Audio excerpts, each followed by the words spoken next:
ఈ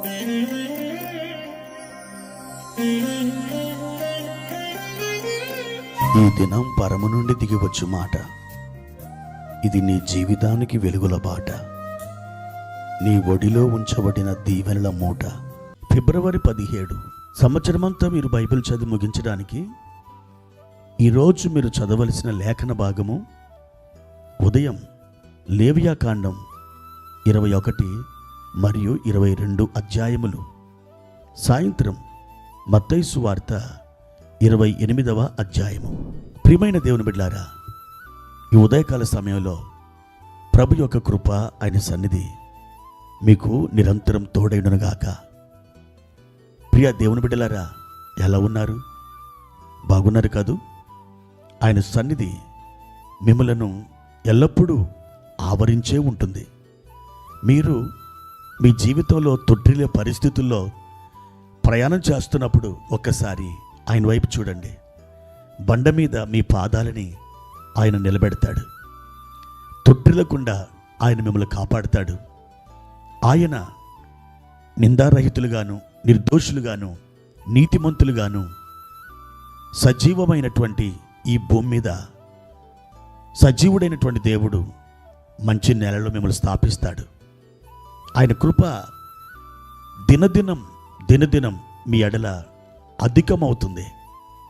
ధైర్యం వహించి ప్రభు కృపలో ముందుకు సాగి వెళ్ళండి.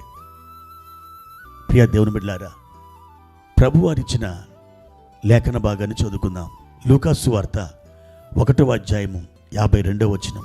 సింహాసనముల నుండి బలవంతులను పడద్రోసి దీనులను ఎక్కించెను. ప్రియమైన దేవుని బిడ్డలారా, లూకా సువార్త 1వ అధ్యాయంలో చాలా అద్భుతమైన సంఘటనలు రాయబడ్డాయి. గబ్రియేలు దేవాలయంలోకి దిగి రావడం, జకర్యతో మాట్లాడడం, అదే గబ్రియేలు నజరేతుకు వెళ్ళడం, మరియతో మాట్లాడడం, ఆ తర్వాత వారిద్దరు కూడా అద్భుతాలు పొందుకోవడం, మరియా యోదయ కొండ సీమల్లో ఉన్న ఒకనొక గ్రామానికి వెళ్ళి జకర్యా ఎలిజబెతమ్మల్ని దర్శించడం, ఎలిజబెతమ్మ గర్భంలో ఉన్నటువంటి ఆ శిశువు మరియమ్మ వందన వచనం వినగానే ఆ గర్భంలోనే గంతులు వేయడం, ఎలిజబెతమ్మ పరిశుద్ధాత్మతో నింపబడి ఆమె ప్రవచించడం, ఆ తర్వాత మరియ కూడా పరిశుద్ధాత్మతో నింపబడి ఆమె కూడా ప్రవచించడం, ఆ తర్వాత జకర్య కూడా తన కుమారుడైన యోహాను పుట్టిన తర్వాత దేవుణ్ణి స్తుతించుటతో మాటలాడడం ప్రారంభమైన ఆయన నోరు దేవుని కార్యాలు చూచి అతడు స్తుతించడం, తర్వాత అతడు కూడా ప్రవచించడం ఈ మొదటి అధ్యాయంలో మనం చూడొచ్చు. అయితే దేవుని బిడ్డలారా, మరియా దేవుని ఆత్మతో నింపబడి ఇలాగూ మాట్లాడుతుంది. సింహాసనముల నుండి ఆయన బలవంతుల పడద్రోసి దీనులను ఎక్కించెను.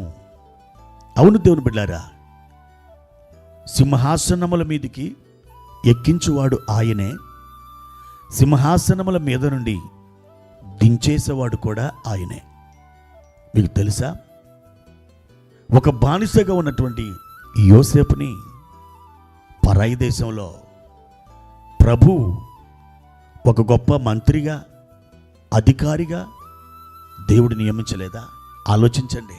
పరాయి దేశంలో దానియేలుని అనేక రాజుల ఎదుట వర్ధిల్లునట్లు ఒక గొప్ప ప్రధానమంత్రి స్థాయిలో అతన్ని నిలబెట్టలేదా? గొర్రెలు కాచుకుంటున్నటువంటి బాలుడైనటువంటి దావీదుని అభిషేకించి ఇశ్రాయేలు మీద రాజుగా అభిషేకం చేయలేదా?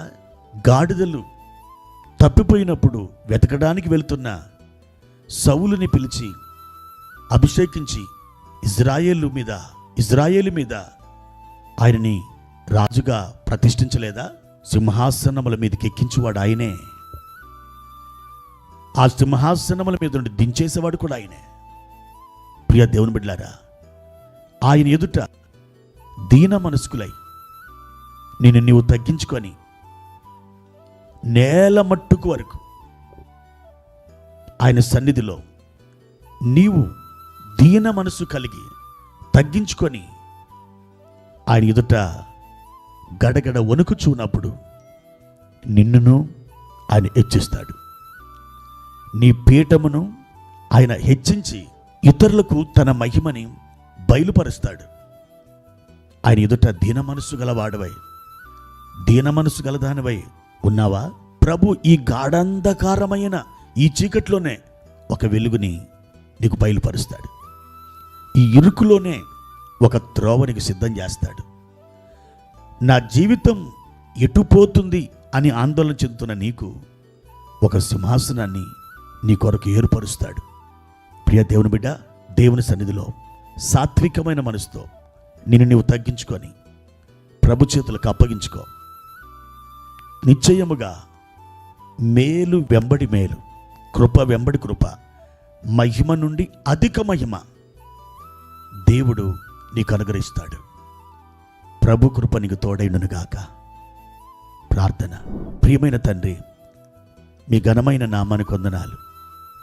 మహోన్నతుడా, ఈరోజు మీరు మా కొరకు సిద్ధపరిచిన వాటిని మేము పొందగలిగినట్లు మమ్మలను నడిపించండి. మమ్మలను ముందుకు తీసుకుని వెళ్ళండి. దీన మనసు గలవారమై, వినయమైనటువంటి ఆత్మ గలవారమై మీ సన్నిధానంలో మేము ఒదిగిపోవునట్లుగా కృప చూపించమని, ఘనత మహిమ ప్రభావములు మీకు మాత్రమే అర్పించుకుంటూ యేసుక్రీస్తు నామంలో ఈ ప్రార్థన అడిగి వేడుకుంటున్నాము తండ్రి. ఆమెన్.